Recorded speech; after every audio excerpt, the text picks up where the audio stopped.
아이가 좋은 대학 들어갔어요. 근데 들어가서 삐뚤어지는 애들이 있습니다. 1학년 때부터 술 퍼먹고 막 자기 친구랑 클럽 가고.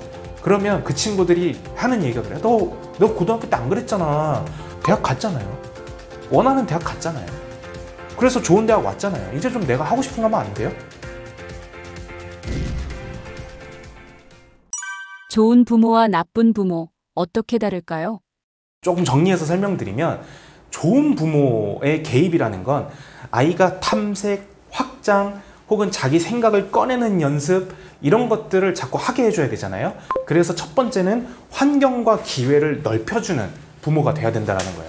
자꾸 뭐 할 수 있게 만들어주고, 야 그거 필요 없어. 지금 네가 그거 할 시간이 어딨어. 야 네가 지금 그거 할 때야? 뭐 이런 부모님들이 계세요. 그 절박하고 안타까운 마음은 제가 이해를 합니다. 정말 우리 아이가 내신이 코앞이고 뭐가 당장 해야 될 것들이 있는데 자꾸 쓸데없는 거에 시간 보내고 있는 것처럼 보여요. 근데 그걸 지금 못하게 하면요, 이 친구는 부모의 개입이 없어지는 순간 합니다. 왜? 어차피 해야 만족이 되니까요. 그래서 다양한 활동을 하게만 해줘도 좋은 부모로서 80점은 먹고 들어간다, 이렇게 생각을 합니다. 그리고 선택을 아이가 하게 해주세요. 그러니까 예를 들어서 너 할래 말래? 이렇게 하는 것보다 엄마가 요거 좀 해봤어. 너 요거 하는 게 좋겠어? 요거 하는 게 좋겠어? 요거 하는 게 좋겠어? 엄마가 이렇게 좀 찾아봤는데, 그럼 아이가 하기 싫어, 이런 아이는 사실 거의 없어요. 근데 요거 하고 싶은데? 야 재밌었지? 다음에 또 다른 거 한번 해볼까?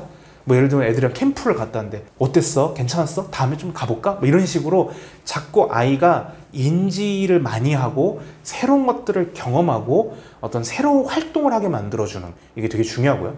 두 번째는 그 과정에서 따라 나오는 경청, 공감, 질문이라는 거예요. 이건 뭐냐면 일종의 건강한 피드백을 하라는 거고요. 경청, 공감, 질문은 일종의 건강한 비판으로 이어지는 겁니다. 비난이 아니고요. 이게 안 되면 아이가 갔다 왔어요. 체험을 했어요. 그러면 아이가 추상적인 개념이 머릿속으로 나오는 게 안 된다고, 아이가 갔다 온 그 어떤 좋다, 뭐 예를 들면 설렜다, 혹은 가갖고 뭔가 인상 깊었다, 이런 추상적인 느낌이 가슴속과 머릿속에 맴돌고 있어요. 그러면 아이가 어땠어? 뭘 느꼈니? 이런 작업. 그랬구나. 그럼 그거 말고 또 뭐 없었어? 그 사람은 어땠어? 그런 활동은 어땠어? 이렇게 물어보면 이 작업을 통해서 아이의 그 추상적인 개념과 아이가 느꼈던 그 감정이 이성적인 문장이 돼서 돌아옵니다. 그러니까 아이가 자꾸 꺼내는 연습을 하게 돼요. 이걸 행복했다라고 얘기를 해야 되나? 이걸 설렜다라고 얘기를 해야 되나? 이걸 놀랐다라고 얘기를 해야 되나? 그 놀란 거야? 설렌 게 아니고 뭐 두근두근 거렸어? 이러면서 아이가 자꾸 머릿속에 꺼내는 연습을 하는 거죠. 여기에서 반드시 해야 될 게 실패를 허용해 줘야 된다는 거예요. 왜냐면 우리 아이들은 미숙하잖아요. 미숙하니까 실수할 수 있고 실패할 수 있어요. 그러면 우리가 운동을 생각을 해보면요, 모든 사람이 처음부터 덤벨 10kg를 가지고 컬을 할 수 있는 게 아니에요. 어떤 사람은 5kg부터, 어떤 사람은 3kg부터 한다고 해도 자세가 바르지 않을 수도 있고, 하다 보면 자세가 흐트러질 수도 있어요. 이런 것들을 통해서 기초적인 이두근의 체력이 올라가지고 코어 근육이 단단하게 자리 잡혀야 어느 순간 그것들이 흔들림 없는 자세로 올바른 운동을 할 수가 있게 되는, 수행을 할 수가 있게 되는 거죠. 아이들의 실패를 허용해 준다는 건 아이들의 그 견딜 수 있는, 그러니까 흔히 말해서 회복력, 회복 탄력성을 길러준다는 거예요. 그러니까 아이들은 실패를 하면 이게 회복이 돼야 되거든요. 실패했어. 그럼 좌절이 아니라 처음엔 좌절을 겪겠죠. 실망을 하겠죠. 그러면 다시 음가적인 감정에서 양가적인 감정으로 올라올 때까지 걸리는 시간이 처음에 길 수 있습니다. 내향적인 아이일수록 길 거고요. 뭔가 개인의 욕심이 많은 아이일수록 그 길이가 길 수 있어요. 근데 그걸 허용해줘야 그 길이가 점점 짧아질 거예요. 내가 실수로 한두 문제 틀려서 1등급이 될 게 2등급이 돼버렸어요. 근데 이 회복 탄력성을 가진 친구가 만약에 회복 탄력성을 잘 길러놨다면, 그래, 이게 내가 뭐 때문에 실수를 했구나, 야 빨리 잊어버리고 다음 시험 준비하자, 다음 거 준비하자, 해야 될 거 하자, 이렇게 되는 거예요. 우리가 축구선수나 야구선수를 보더라도 회복 탄력성이 좋은 사람이 프로에서 오래 살아남고요, 한때 기록이 안 좋은 선수라도 그 멘탈의 강함으로 꾸준한 반복으로 해서 다시 정상 궤도 혹은 그 이상의 궤도로 올라가는 게 많죠. 그거는 부모가 실패를 허용해 줘야 됩니다. 자, 그럼 반대로 절대로 하면 안 되는 좋지 않은 부모의 행동이 뭐가 있냐면 첫 번째는 강요하는 거예요. 강요하고 통제하는 거. 아이가 탐색하는 걸 정해주는 거예요. 그러니까 엄마가 생각하는 좋은 활동들이 있을 거예요.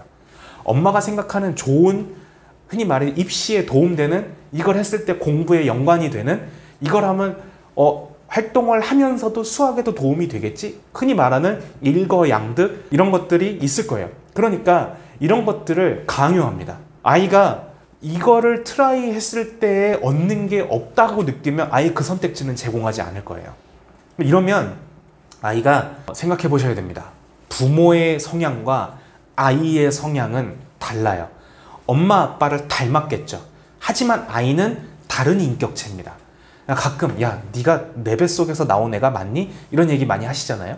너 정말 내 아들 맞아? 야, 너 누구 닮았냐? 이런 얘기 하잖아요. 그건 그 아이가 독립적인 개체라서 그래요. 독립적인 개체이기 때문에 이 아이는 내가 느꼈던 매력을 못 느낄 수 있고요. 도대체 넌 그게 왜 좋은 거야? 라고 얘기하는 거에 매력을 느낄 수 있어요.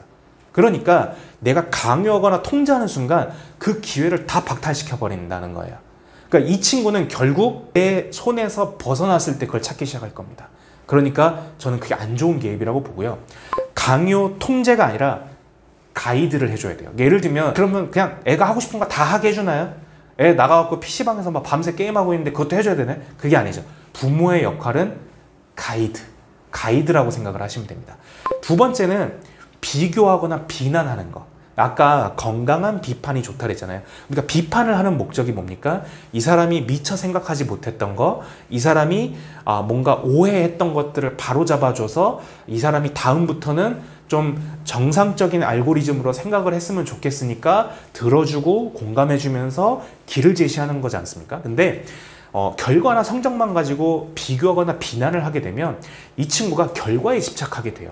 과정에 집중하는 게 아니라. 그러니까 이런 거죠. 아이가 좋은 대학 들어갔어요. 근데 들어가서 삐뚤어지는 애들이 있습니다. 1학년 때부터 술 퍼먹고 막 자기 친구랑 클럽 가고. 그러면 그 친구들이 하는 얘기가 그래. 너 고등학교 때 안 그랬잖아. 우리 아이가 바른 아이인데 왜 그러지? 모범생인데 왜 그러지? 이런 친구들 있잖아요. 붙잡아서 물어보면 그래. 대학 갔잖아요. 원하는 대학 갔잖아요. 그래서 좋은 대학 왔잖아요. 이제 좀 내가 하고 싶은 거 하면 안 돼요? 이렇게 얘기하는 친구들이 있어요. 그러니까 이거는 아이들이 결과 위주로 생각하는 버릇이 들여버린 거예요. 왜? 과정은 쳐주지 않으니까. 내가 좋게 했던 과정은 부모가 나를 좋게 판단해 주는 게 아니라 이렇게 해도 내가 좋은데 취직하면 그만 아니에요? 이렇게 생각을 해버린다는 거예요. 그러니까 우리가 이거는 잘못된 방향을 만들어 주는 거죠. 그리고 세 번째로는 대신 해주지 마세요. 그러니까 이게 이제 두 번째에서 이어지는 건데 가끔 이 아이가 좋은 성적을 받았으면 하는 바람에 다 만들어서 선생님 입장에서는 A를 줄 수밖에 없는 결과물을 만들어주는 게 있어요. 아이가 레고를 막 조립을 합니다. 그러면 엄마가 봤을 때 딱 그 박스에 그려진 게 완성이 돼야 되거든요. 그러니까 가만히 보다가 애가 그거 그렇게 하는 거 아닌데? 이렇게 생각하는 경우에 그거 거기 옆에다 꼽아볼까? 막 이런 식으로 하는 거 있잖아요. 그러면 애가 다음부터는 혼자서 조립을 못 합니다. 레고를 가지고요. 제가 어릴 때 레고 진짜 많이 갖고 놀았거든요. 그러니까 저는 단 한 번도 살면서 레고를 박스대로 만들어 본 적이 없어요. 거기 있는 재료들 다 섞어갖고 제가 만들고 싶은 막 건물을 만들어 본다거나 이걸로 막 사람을 만들어 본다거나 그게 재밌었죠. 네. 그러니까 이런 것들이 결국은 시도, 도전, 남들이 해보지 않았던 거, 설명서 이외의 해결책 이런 것들로 이어지고 그게 나중에 나한테 창의력으로 돌아옵니다. 그러니까 대신 해주게 되면 아이가 그런 것들을 도전해서 자기 능력으로 만들 수 있는 기회를 박탈시킨다. 이렇게 보시면 되겠습니다.